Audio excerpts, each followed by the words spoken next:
Muy bien, en un minuto vamos a iniciar. Buenas tardes a todos.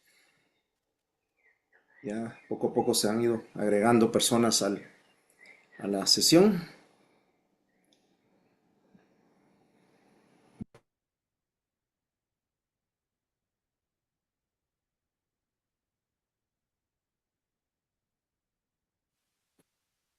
Y bueno, eh, creo que quizás no todos me conozcan. Mi nombre es Manuel Ramírez, soy médico, jefe del departamento de enfermedades crónicas y nutrición del INCAP. Y el día de hoy, en este webinar eh, que está siendo organizado por el INCAP en conjunto con la Universidad de Drexel, con el que tenemos un proyecto en común para mejorar la capacidad de investigación en la región y hemos estado organizando esto mensualmente. El día de hoy tenemos al doctor Peter Roloff con nosotros, que estará a cargo de la reunión. Y para mientras se van uniendo más personas a este seminario, queremos empezar haciéndole una pregunta a Peter para que nos cuente un poquito de, de lo que ha sido para él la investigación. Peter Roloff incluso vive él desde Estados Unidos, trabajando mucho tiempo allá, pero también en Guatemala, e incluso ya vive en Guatemala. Y nos gustaría saber un poco más de vos, Peter, y tal vez contarnos ¿cómo fue tu interés en venir a Guatemala, trabajar en la región, en América Latina? ¿Qué otros países has conocido o con los que has colaborado? Y, y que eso pues pudiera motivar a otras personas a continuar en investigación. Adelante, Peter. Muy Bienvenido. bien, muchas gracias. Muchas gracias.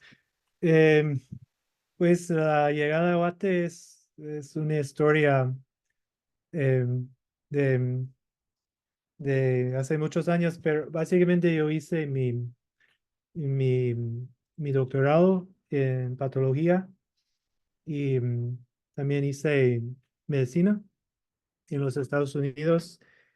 Y por casualidad, básicamente vine a Guatemala. Mi supervisor de doctorado era de Argentina y yo era el único en todo el laboratorio que no hablaba español. Entonces dije, bueno, debo aprender español. ¿Dónde puede aprender uno español sin mucho costo? Y pues venía a Guate, a Antigua, a aprender español, pero eso fue hace 20 años. Me quedé muy fascinado bueno, especialmente de la brecha de salud en áreas rurales de Guate. Entonces empecé a trabajar en esto y después de mi doctorado y se fue formando los proyectos conjunto con una ONG que iniciamos en Guate hace muchos años que se llama Alianza Maya para la Salud, que realmente se dedica a este tipo de investigación. Entonces eso es, y después hice pediatría y medicina interna en Harvard y entonces tengo un puesto híbrido que es como investigador titular en Harvard, pero vivo en Guate y todo la investigación que hago está enfocado en esta población acá. Tengo algunas otras intereses, por ejemplo, estamos haciendo proyectos en áreas rurales de India ahorita, que es algo nuevo para mí, pero mi interés ha sido salud comunitario y salud rural, básicamente, ¿verdad? Y entonces voy en esta línea desde hace muchos años. Perfecto, Peter, gracias por contarnos un poquito de tu vida. En el chat se ha subido el currículum de Peter para el que lo quiera revisar. Y bueno, ya tenemos una buena audiencia. Vamos a iniciar entonces con la charla. Peter nos va a hablar sobre el trabajo que él ha logrado hacer en Guatemala relacionado a diabetes tipo 2. Y luego de eso, pues estaremos abriendo el espacio para o discusión, preguntas las pueden ir escribiendo eh, en el link de preguntas para que puedan irse acumulando ahí o al final cuando Peter termine. Así que, Peter, te dejamos el espacio. Gracias.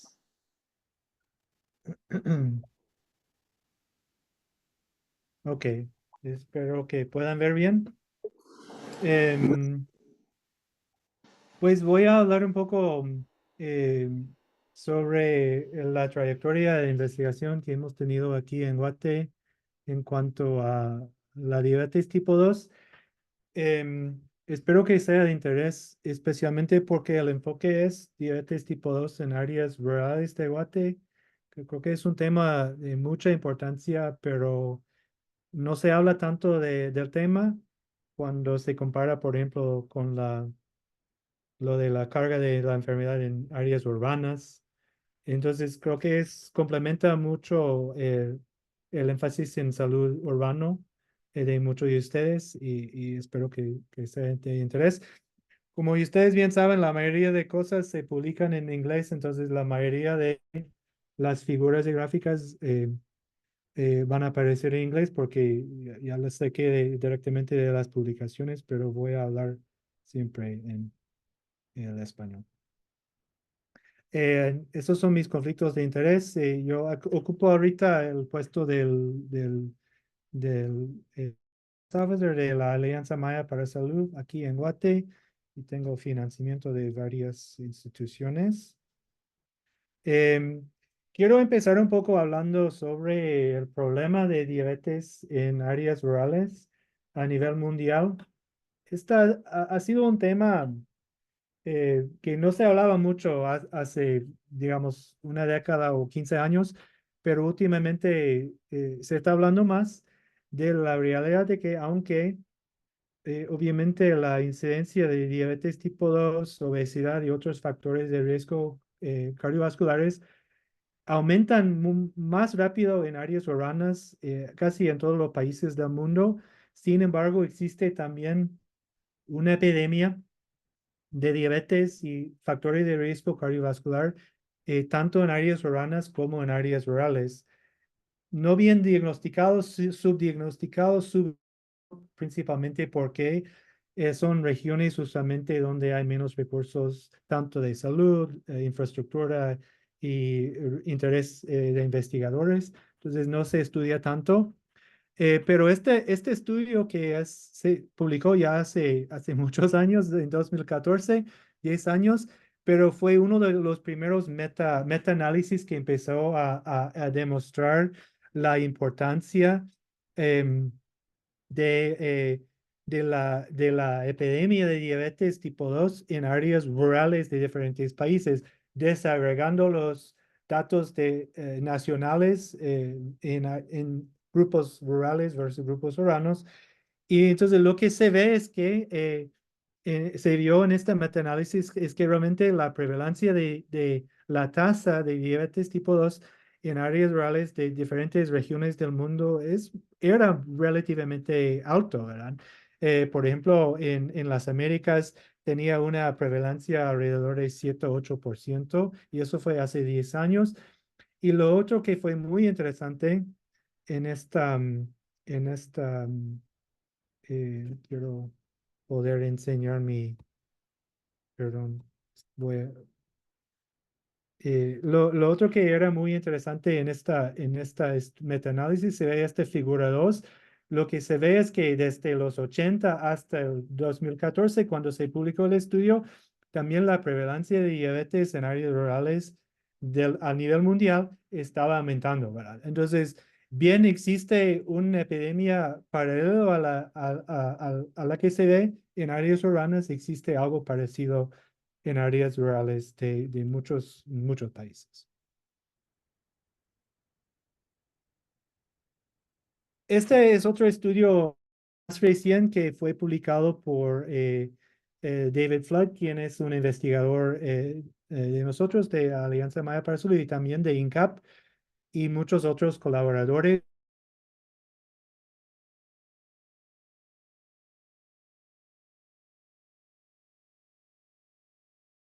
Salud y tratamiento para diabetes en 42 países de bajos recursos, pero desagregando esta brecha por áreas rurales versus áreas urbanas.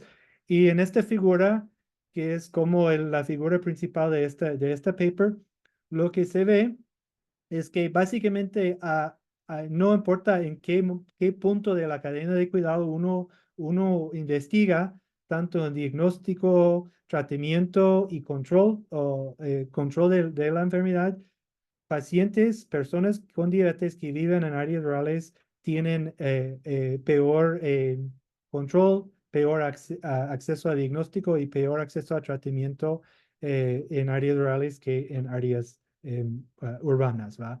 Y es muy impresionante, por ejemplo, en el último panel acá, donde habla de control, se habla de control glicémico, control de presión arterial, control de colesterol, o sea, medicamentos para diabetes, medicamentos para presión y medicamentos de estatinas.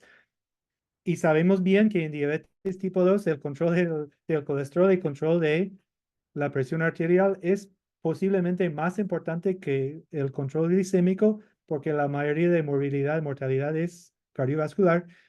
Cuando combinan estos tres indicadores, el control ABC, o sea, de estos tres factores fue relativamente, marcadamente más bajo rurales del país. Esta es otra figura del mismo paper, donde se ve súper bien por desagregado esta brecha. Entonces, en panel A, lo que tiene en azul es áreas urbanas y lo que tenemos es la proporción de personas que logran la meta y en el color rosado tenemos pacientes con diabetes que viven en áreas rurales. Entonces, por ejemplo, en esta área de diagnóstico, personas que han recibido alguna vez en su vida una prueba de tamizaje de diabetes, puede ver que es como 65% en áreas urbanas y menos de 50% en áreas rurales. Y esta brecha se demuestra tanto en diagnóstico, en tratamiento con medicinas antiglicémicas, medicinas para hipertensión arterial y estatinas.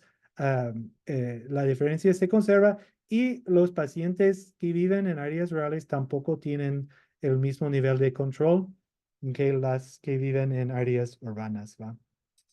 Panel B demuestra la misma cosa, pero aquí esta es la población en miles, en este estudio de personas que logran la meta versus no logran la meta. Entonces, por ejemplo, si vemos aquí, por ejemplo, medicinas antiglicémicas, la población de personas urbanas estudio que lograron la meta era como 175,000, más una brecha de otros 60,000 personas que no. En áreas rurales fue como 80, 90 mil personas que lograron la meta y otro casi la misma cantidad que no lograron la meta, ¿no? Entonces se conserva este patrón de poco acceso mal control en áreas rurales versus áreas urbanas a nivel mundial, ¿verdad? Entonces, tratando de enfrentar un poco esta brecha, ese problema, hemos estado por ya más de una década estudiando diferentes estrategias para mejorar la calidad o generar modelos para mejorar la calidad de atención médica para pacientes con diabetes tipo 2 en áreas rurales de Guatemala. Entonces, voy a ir rápido enseñándoles algunos de los estudios principales y metodologías que hemos usado, siempre acordándoles que estamos trabajando en una población rural, agrícola y casi completamente de procedencia indígena maya, ¿verdad? Que es la mayoría de la población en las áreas de Guatemala donde nosotros trabajamos, donde las personas enfrentan muchas barreras, no solo barreras logísticas, sino que también barreras culturales y barreras lingüísticas cuando tratan de accederse a cuidado biomédico, ¿va?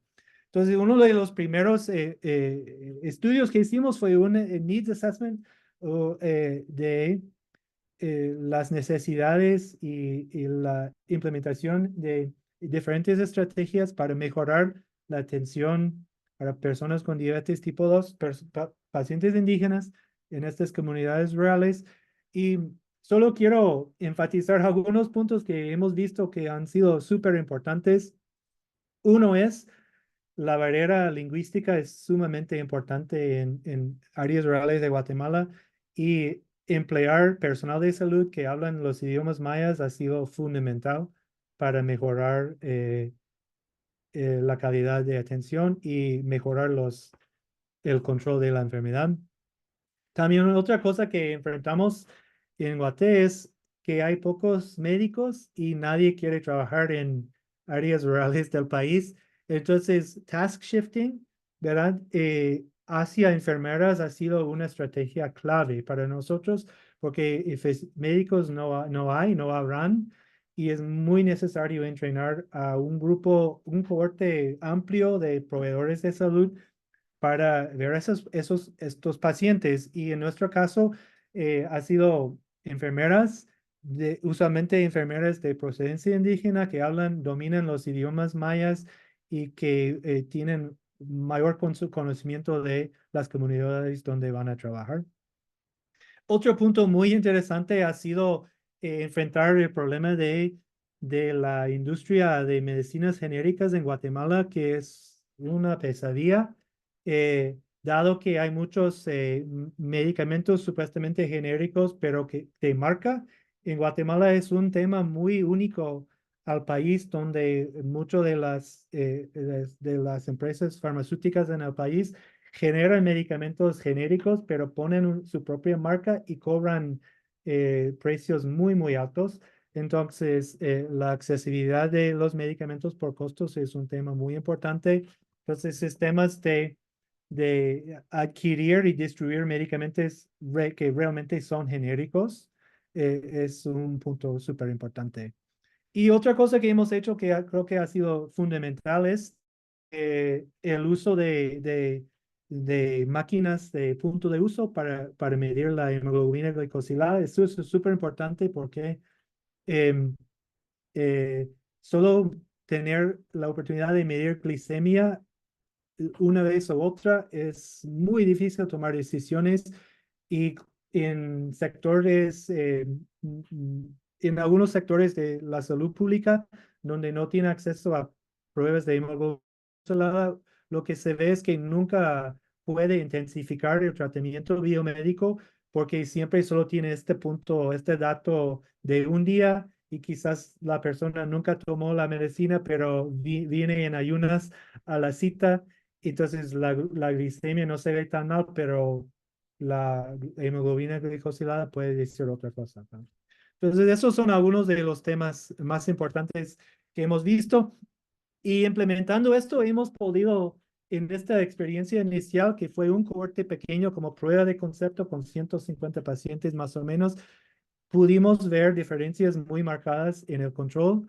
Por ejemplo, en esta tabla 5, lo que se ve aquí es hemoglobina glicosilada, el promedio, inició con un promedio de 9 más o menos los pacientes y lograron bajar a 8 después de esta intensificación de tratamiento, que realmente es un logro muy grande porque en muchos estudios clínicos aleatorizados, un tamaño de efecto en diabetes puede ser una hemoglobina glicosilada de 0,2 o 0,3. Entonces, ese es un cambio relativamente marcado. También vimos cambios en la presión arterial, aunque no fueron tan marcados y no significativos.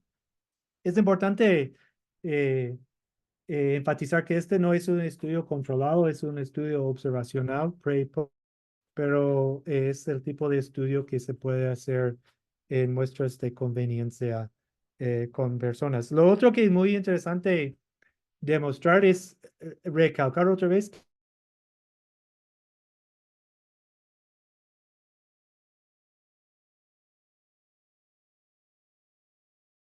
que mal controlado, podemos decir, con muy poco control de su diabetes. Y ese es un tema recurrente que vamos a volver a ver muchas veces. Personas con diabetes por muchos años, poco acceso a, no por su propia culpa, pero por todas las barreras logísticos y estructurales que van en contra de ellos, no pueden recibir la atención que merecen y que necesitan. Otro modelo que hemos usado que ha sido muy productivo es un modelo de mejoramiento de calidad.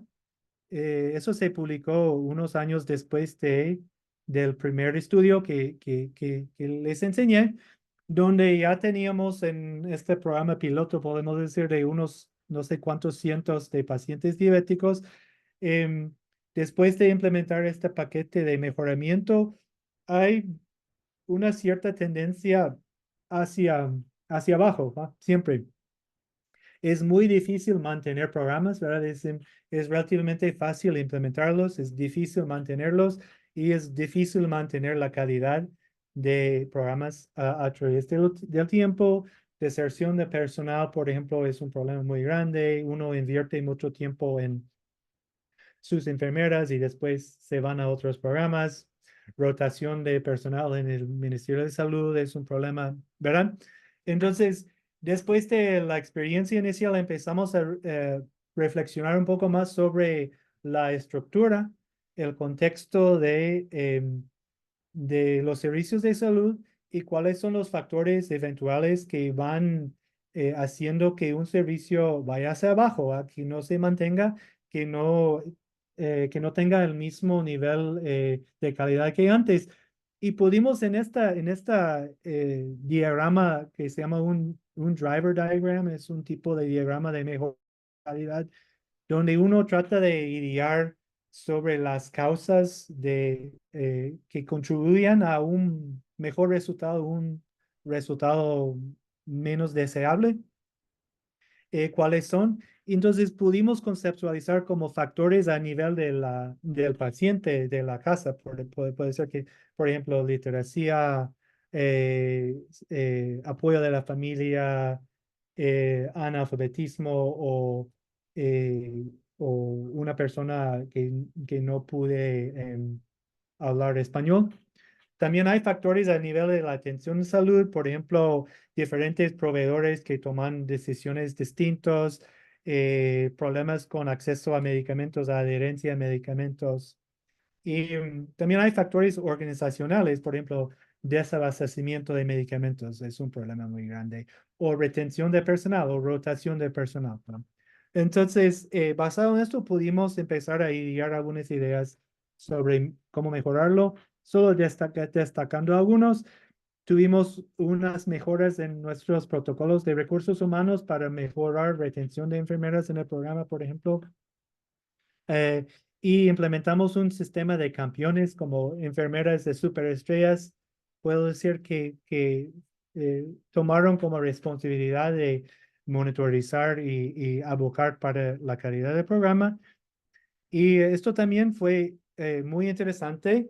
Esta es una gráfica, un cuadro de control, es un tipo de gráfica de mejoramiento de calidad.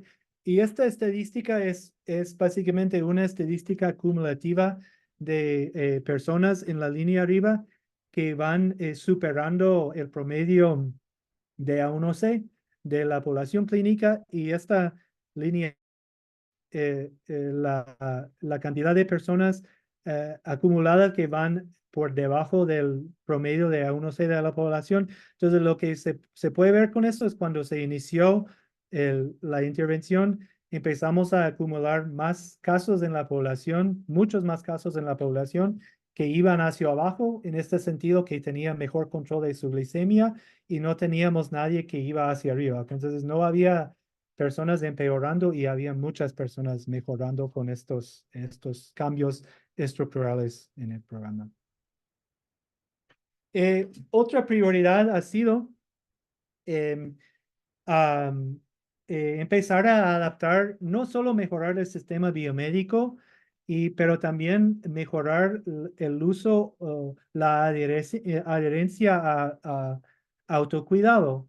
O sea, ¿qué pueden las familias o las personas que viven sus propias mismas? Entonces, hemos desarrollado en colaboración con INCAP y con financiamiento de la Fundación Mundial de Diabetes, pudimos desarrollar y validar materiales visuales y un currículo de automanejo, autocuidado de diabetes dirigido hacia personas viviendo con diabetes, culturalmente adaptado implementarse en casa por promotores de salud, proveedores de la primera línea. Entonces, es un ejemplo de los materiales que hemos podido desarrollar. Este es como nuestra metáfora central, podemos decir, de toda nuestra filosofía de autocuidado. Es una silla con 4 patas, y si una silla solo tiene 3 patas, no es una silla, ¿va?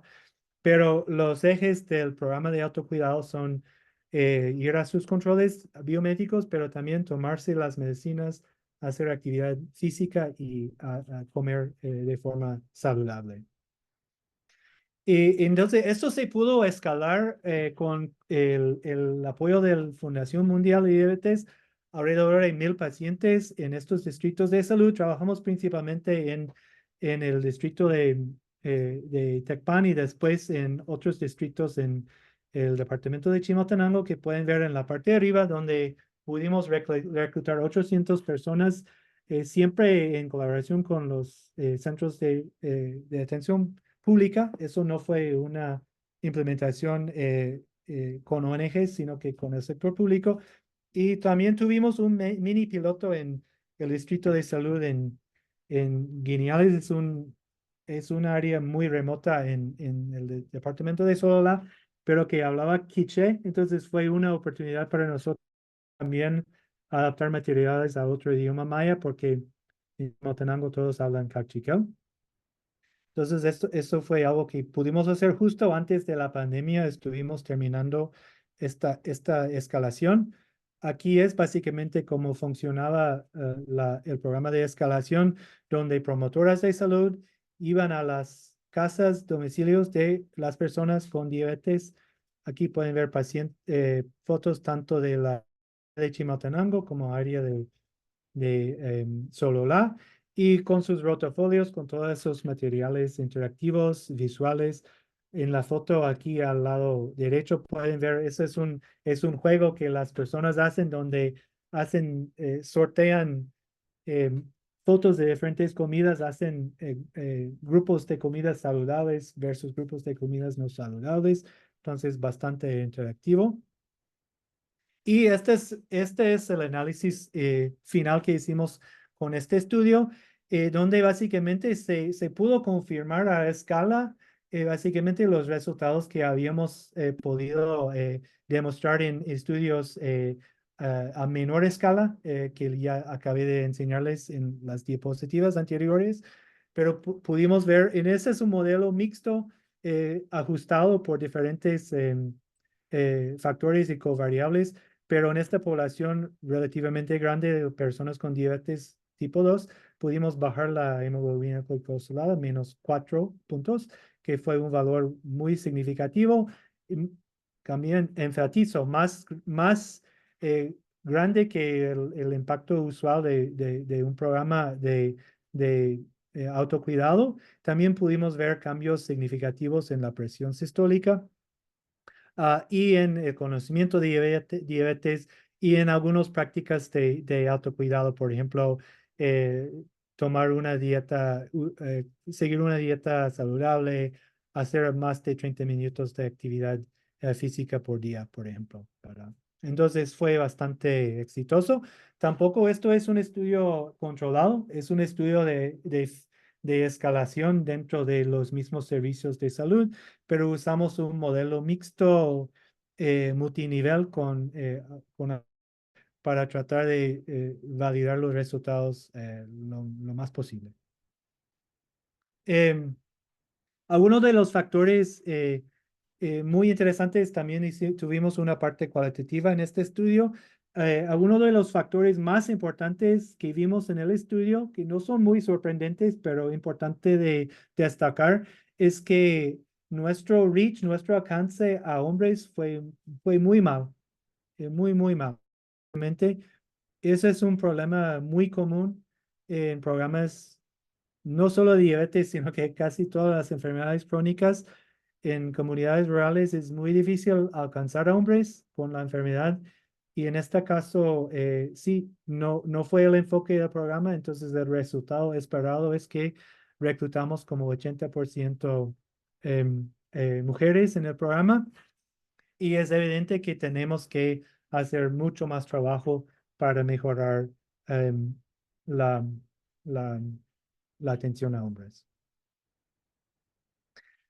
Otra área de enfoque para nosotros que ha sido muy importante es entender bien la perspectiva de individuos, de personas que viven con diabetes tipo 2. Ese es un estudio cualitativo que hicimos donde entrevistamos a una población representativa de personas con diabetes que sacamos de una muestra poblacional. Y esta gráfica que es súper confuso y intencionalmente confuso. Es una gráfica que demuestra cada colorcito es un paciente, es una persona con diabetes. Y aquí vemos las diferentes áreas donde uno puede recibir cuidado para su diabetes, ¿verdad? Puede ser sector público, sector privado, farmacias, así directamente farmacias, organizaciones sin fines de lucro, etnomedicina, que pueden ser curanderos, comadronas o prácticas espirituales. También está medicina complementaria, que puede ser que no es la misma cosa que medicina autóctona, sino que es como las personas que vendan jalea real de abejas o Herbalife o cosas así, ¿verdad? Entonces es como otra cosa. Y, y entonces lo que puede ver es que la trayectoria de estas personas es bastante complejo, ¿verdad? Y van buscando soluciones para sus enfermedades, muchas veces simultáneamente en diferentes lugares, ¿verdad? ah, o cuando se les acaba dinero, van a buscar solución en otro lado, ¿verdad? Pero solo quiero enfatizar un par de cosas muy interesantes y muy importantes en esta gráfica. Hay la, hay la impresión, yo diría casi en todo el mundo académico, aquí en Guatemala, hay la impresión de que las personas con diabetes en áreas rurales prefieren empezar en el sector privado. Entonces, todas esas clínicas privadas propias que existan en todas las comunidades es como el lugar favorito, principal, donde una persona con diabetes empieza su tratamiento. Y así es. Puede ver, por ejemplo, en esta primera línea que la mayoría de estos pacientes empiezan en el privado, en el sector privado. Pero, y eso es muy importante, ¿dónde siguen después del privado? ¿Dónde van las personas? Casi todos caen en el sector público. ¿Por qué? Porque el sector, por dos razones. El primero es que el sector privado es muy caro. Entonces las personas pueden empezar allá, pero no pueden sostener tratamiento allá. Pero más importante, y creo que ese es un hecho quizás poco conocido, la mayoría de clínicas privadas en áreas rurales de Guatemala no ofrecen tratamiento de continuidad. O sea que cada encuentro es como un encuentro de urgencias. Uno se siente mal, va a la clínica privada, tiene glucosa de 600, se inyecta suero, insulina y a la casa. No hay seguimiento. Entonces es como una manera de extraer dinero de personas, pero sin ofrecerles realmente un tratamiento sustancial. Entonces, por esa razón puede ver que el sector público en áreas rurales sigue siendo principalmente el sector de último refugio y el sector más confiable para la mayoría de pacientes. Y lo otro que es interesante es ver que los sectores médicos y de medicina complementaria casan pacientes y algunas veces logran sacar pacientes del sector público con promesas falsas de curas. Entonces, si deja su metformina, que es tóxico, y empieza a tomar jalea real de abejas, se va a curar. Solo cuesta 1,000 quetzales por mes, por 3 meses y se cura, ¿verdad? Entonces, eso es otra dinámica muy común en áreas rurales que tenemos que tener en cuenta y ver cómo combatir, ¿verdad? En los últimos años hemos estado haciendo encuestas poblacionales. Realmente no han habido muchas encuestas poblacionales en áreas rurales de Guatemala. De hecho, probablemente la primera fue llevado a cabo por INCAP. Esta es una encuesta que se hicieron en 2012-2013 en Santiago Atitlán, una comunidad en Sololá. una comunidad Tutujil en Sololá, por el lago Atitlán. Y ese probablemente es la primera encuesta, podemos decir que es representativa, que se hizo sobre factores de riesgo cardiovascular, diabetes. Lo único es que realmente aunque algunas cosas son muy importantes y se ve, por ejemplo, que hay mucha obesidad en la población, pero algunas otras cosas son sorprendentes. Por ejemplo, la tasa de diabetes es relativamente baja. Entonces, nosotros realmente no confiábamos mucho en este dato y pensamos que probablemente tiene que ver con el uso de glicemia, porque este es precisamente donde las personas pueden ayunar desde la noche anterior y tener una glicemia baja, ¿verdad? Y también quizás por algún sesgo en el tamaño de la muestra. Entonces decidimos nosotros repetir este estudio a una escala un poco más grande en otras comunidades.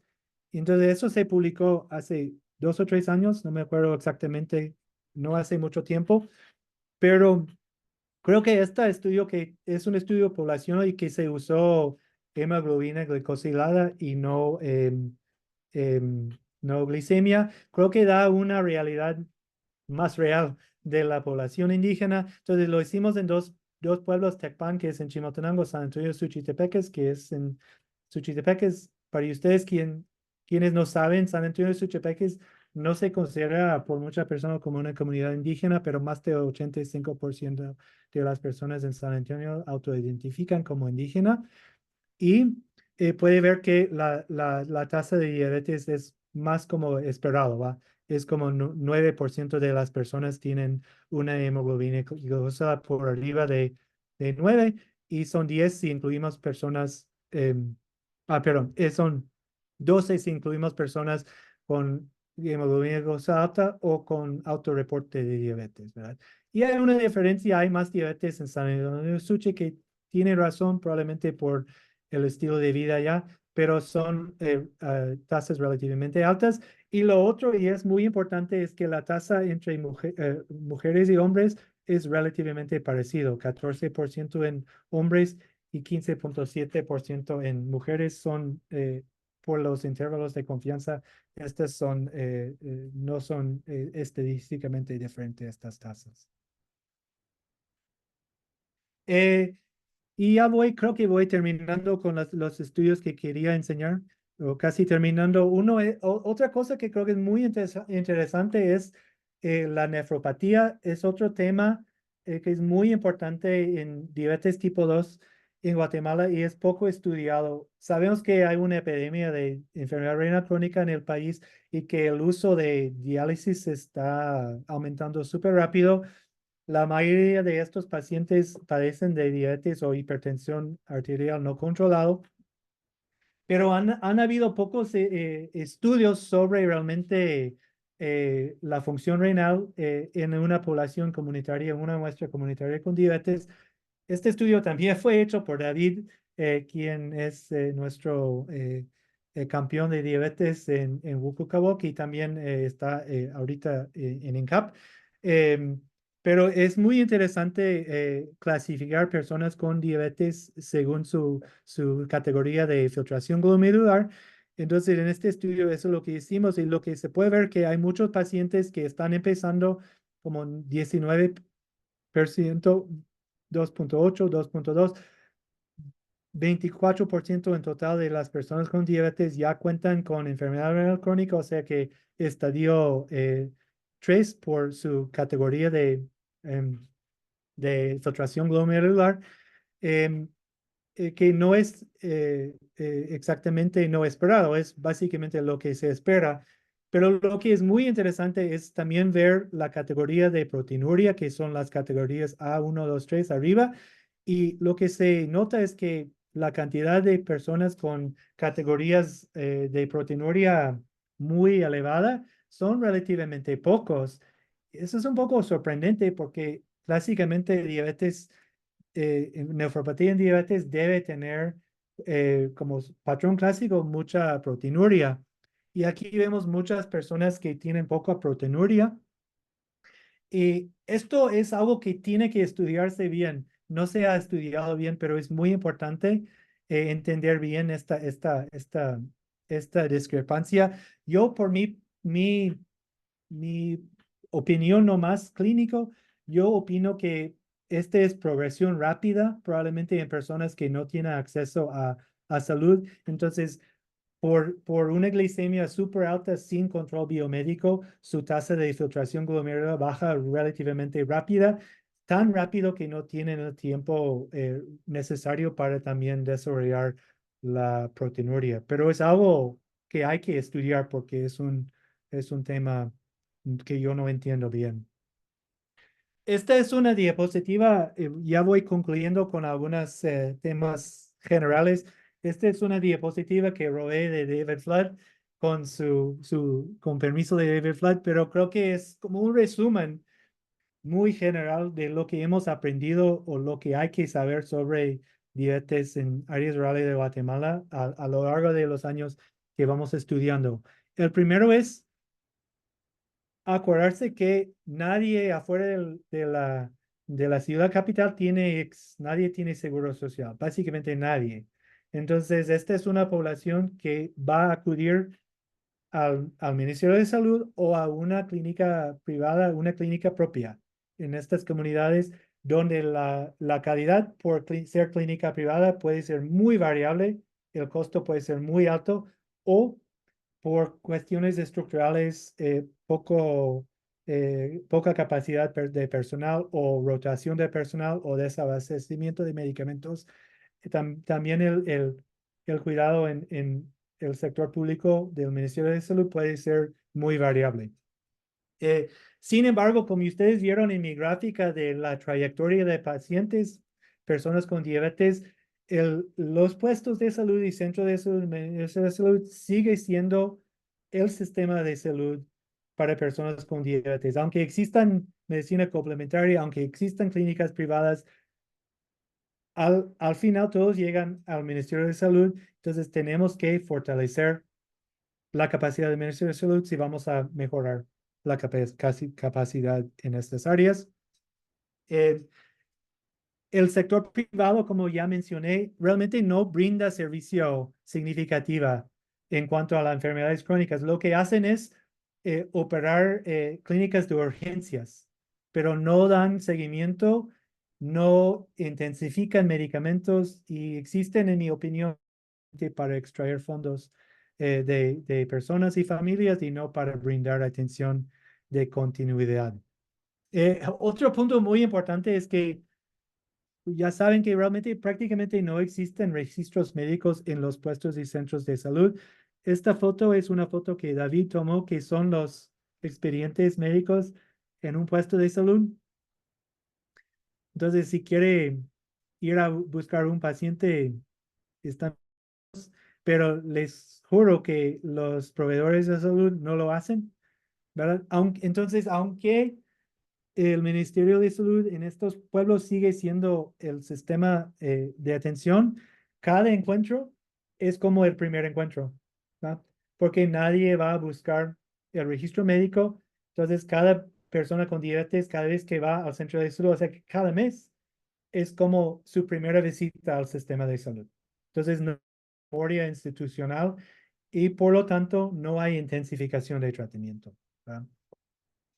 Em, David Flood y otros están estimando que por la incidencia que hay por nuestros estudios poblacionales eh, eh, y la cobertura que sabemos que existe, probablemente la cobertura de diabetes en los puestos y centros de salud es menos de 1% de todos los diabéticos en la población. Entonces, la pregunta es, ¿qué estos 99% de personas con diabetes?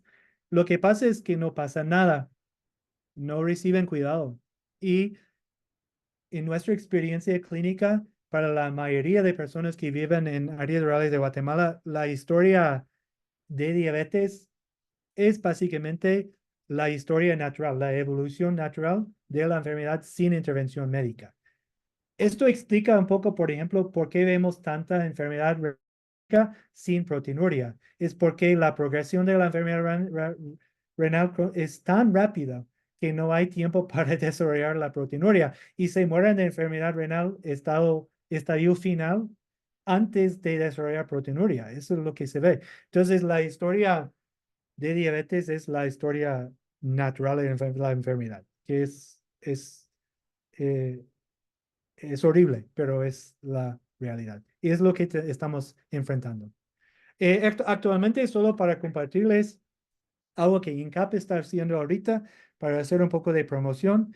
INCAP, por debajo del liderazgo de Manuel Ramírez, tienen un enorme proyecto ahorita para escalar eh, atención biomédica y autocuidado para diabetes en muchos municipios junto con el Ministerio de Salud Pública a nivel nacional del país. Esto está ahorita es una maravilla y tenemos grandes expectativas sobre qué lecciones vamos a aprender de todo lo que vamos haciendo desde hace más de una década, pero ya asumiéndolo al apoyo del Ministerio de Salud y a una escala mucho mayor que lo que anticipábamos antes.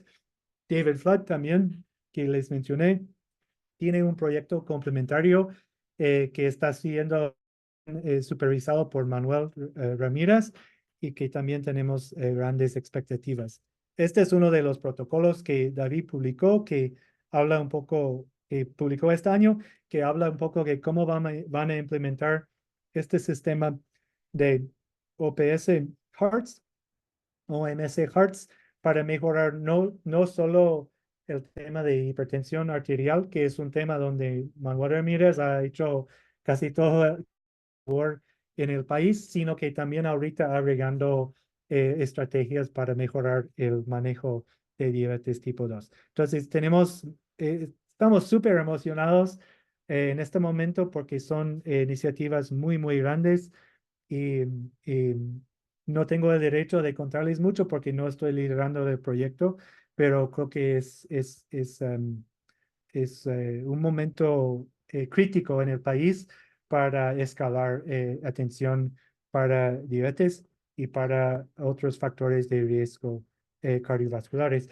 Este es mi equipo de investigación en la Alianza Maya para la Salud, el Centro para el Estudio de Salud en Poblaciones Indígenas. Somos una entidad de alrededor de 30 personas haciendo estudios en diabetes y otros temas importantes en la población. Y pues con esto termino y muchas gracias por su atención. Gracias, Peter. Eh, Buenísimo el resumen que te has echado ahí de todo lo que ha pasado en los últimos años en el tema de diabetes y como bien decís, eh, lo hemos ahora unido a todo el trabajo que hemos estado haciendo en INCAN en hipertensión y uniendo esfuerzos. Eh, y pensando en todas las y para mientras se van acumulando algunas preguntas ahí, quisiera hacerte un par de preguntas. Uno es, dado esta importancia de tener el control no solo de la diabetes, sino también de hipertensión arterial y de colesterol, eh, ¿qué puedes decir sobre las polipíldoras que tienen tratamiento combinado, que en Guatemala no se ha usado y no sé si en otros países de América Latina cuánta experiencia hay en esto y que si esto debería de ser algo que deberíamos promover dentro del sistema de salud de los países? Ese es uno. Y lo segundo es sobre el... Veo que mucho del material, y también nos ha pasado a nosotros, educativo, lo hacemos utilizando material escrito, muy gráfico, eso sí, impreso, perdón, no escrito, sino impreso gráfico. ¿Vos crees que en tu experiencia que has tenido en estos proyectos, que tener material en audio y visual y video, pensando en que la población tiene acceso a Ya. un teléfono inteligente, que eso podría ayudar en el control del estilo de vida de de los pacientes? Sí, son buenas preguntas. En cuanto a las polipíldoras estoy de acuerdo. Hay mucha evidencia que pueden funcionar a nivel poblacional y no se ha usado en Guate. Creo que es cuestión de voluntad política y también se trata un poco de las empresas farmacéuticas y quién va a fabricarlos y a qué costo, ¿verdad? Y esto tendría algo que ver con la sostenibilidad y factibilidad, pero creo que es un tema muy importante. No obstante, hay que enfatizar que el manejo clínico, especialmente en áreas rurales de Guate, donde la población puede presentarse en un momento ya bastante avanzado de la enfermedad, que tiene que tener un componente muy individualizado también. Entonces, algunas de las polipíldoras, por ejemplo, pueden tener contraindicaciones. Por ejemplo, no puede usar enalapril si la persona ya cuenta con un estadio avanzado de enfermedad crónica. Entonces, creo que capacitar al personal de salud cómo intensificar tratamiento de forma individualizada va a la mano con las intervenciones poblacionales como polipíldoras, pero estoy de acuerdo. En cuanto a material, sí, en nuestro caso siento que hemos usado más materiales visuales porque nuestro enfoque es un poco de sesgo institucional que tenemos en Bucocabo, que es la intervención domiciliaria. Entonces, usualmente no estamos trabajando con grupos ni estamos trabajando de forma remota. Entonces, hemos usado más materiales que se demuestran a una persona cara a cara, ¿verdad? Sin embargo, creo que es importante pensar en estrategias de escalación. Les doy un ejemplo tomado de otro tema. Durante la pandemia estuvimos haciendo mucha educación por medios sociales y radio sobre COVID y sobre la vacunación. Y la penetración de estas campañas fue enorme y a un costo muy bajo. Les doy un ejemplo. Porque en Facebook, por ejemplo, puede pagar para que los mensajes lleguen a la población indicada. Entonces, usando la funcionalidad de una empresa, entonces, pues, hicimos experimento a este mensaje a personas en Tecpan. Chimaltenango, por ejemplo, ¿va? Después hicimos encuestas en la calle, aleatoriamente de la población de la población, y más de 80% de las personas encuestadas en la calle habían visto estos mensajes en Facebook. Entonces la penetración es enorme y creo que es una cosa que debemos explorar mucho. Perfecto. Hay varias preguntas que ya se han ido acumulando. Voy a ver si logro resumirlas. Una es sobre medicamentos. Hay aquí una pregunta sobre el uso de insulina en áreas rurales. Si esta suele ser tardía y si las tasas de insulinización son bajas, la resistencia a la insulina no es solo metabólica. Si hay datos sobre la resistencia social a la insulina. Y hay otra pregunta acá sobre qué tipo de medicamentos tiene accesibilidad a la población en la costa sur. No sé si puedes Ya. contestar esta. Ujú. Yeah. So, la insulina es un tema sumamente importante en los programas, modelos que hemos implementado en el sector privado o en clínicas, ONGs sin fines de lucro. El uso de insulina es un enfoque primordial porque la población llega ya con daño eh, a los órganos, con una desglicemia muy marcada y es muy necesario usar la insulina. Hemos visto que hay cierta resistencia a la insulina, pero los ejes fundamentales son proveedores de salud que pueden identificar con la cultura y contextos de los pacientes el uso del idioma materno del paciente, etcétera. Con estas estrategias es posible superar las barreras. También existen eh, conceptos erróneos, equivocados en la comunidad médica, por ejemplo, que sigue siendo eh, eh, común el mito de que insulina tiene que mantenerse en un refri, y no es cierto. Entonces, muchas personas limitan acceso a insulina por el supuesto contexto de las personas. Entonces, es punto uno. en cuanto al sector público, ese es un tema muy, muy complejo y creo que hay que tocar en algún momento. Manuel va a tocarlo, supongo, que la atención de diabetes en el sector público usa este modelo de centros centinelas. Entonces, no hay acceso a insulina en Guatemala en el sector público afuera de los hospitales regionales. ¿Va? Entonces, uno tiene que ser referido desde su pueblito hasta el Hospital Regional de Chimaltenango para recibir insulina y tiene que volver cada 15 días. Ese modelo es imposible mantener y no funciona, ¿ya? Entonces hay que descentralizar el uso de insulina, pero es un tema que va a tomar mucho tiempo porque va contra corriente, ¿ya? Así es. Hay otra serie de preguntas relacionadas a más el trabajo de educativo. Eh, una de ellas sobre el impacto de tener personal en idioma maya. Cuán importante ha sido eso. Hay otra sobre la accesibilidad al material educativo que mostraste. Y también sí que la parte de alimentación está alineada a la olla alimentaria de Guatemala. Eh, Así que son algunas preguntas que estoy aquí resumiendo porque Sí, sí, ahora sí hay movimiento. sí. Voy más rápido entonces. En cuanto a los materiales están disponibles, cualquier persona que quiera los materiales me envía mensaje, pero no por Zoom porque no lo voy a ver y se les envío. Y están publicados en algunos links públicos también que les puedo proporcionar. En cuanto a la olla, no la usamos.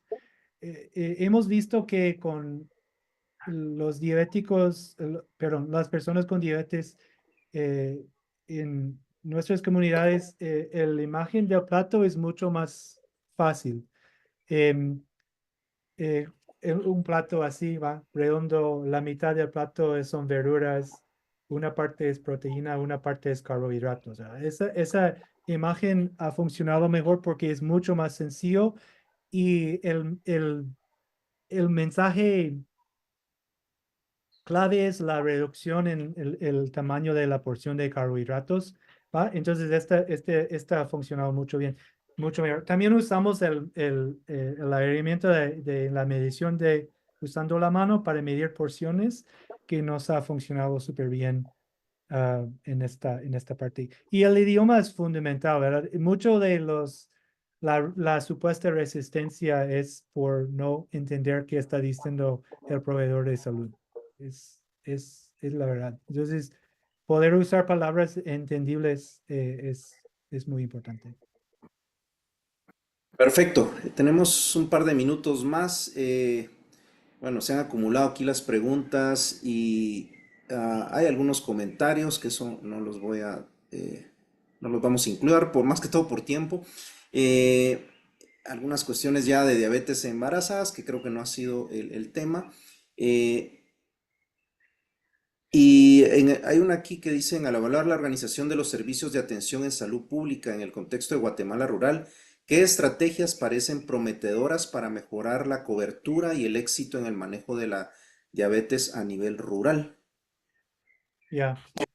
Yo creo que eh, para mí, y no soy experto en esto, Manuel es el experto. Yo siento que las dos estrategias más importantes son mejorar la cadena de abastecimiento de medicamentos y insumos, porque si no hay insumos, si no hay medicamentos, las personas lo saben y no van a llegar. Eso es primordial. Y el segundo es mejorar la capacidad de personal, descentralizar la capacidad de intensificación de terapia. Entonces, si a una enfermera o un médico general en un puesto de salud puede intensificar la terapia y obviar la necesidad hacia un hospital regional, también va a mejorar mucho la cobertura. Entonces es un círculo vicioso. No hay intensificación de terapia, no hay medicamentos, las personas no llegan. Si hay intensificación, si hay medicamentos, llegarán las personas. Y lo hemos visto en otras áreas, por ejemplo, en la área de maternidad, atención prenatal. Ha mejorado mucho la atención prenatal y el uso de la demanda ha mejorado. Entonces, este es el círculo productivo que podemos promover.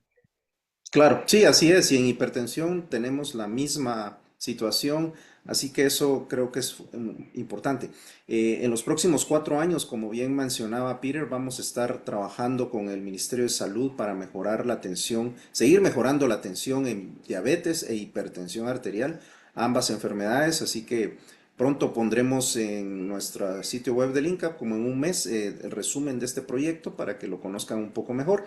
Y seguimos buscando financiamiento para seguir apoyando al país y que esto pues se pueda también traducir en lecciones aprendidas para otros países de la región. Así que tenemos que terminar, se nos ha acabado el tiempo. Muchísimas gracias Peter por webinar. Hubieron más de 100 personas conectadas escuchando, eso es muy bueno, de muchos lugares seguro. Así que te agradezco y estén pendientes de los próximos webinars. No sé, Fernanda, si quieras mencionar algo.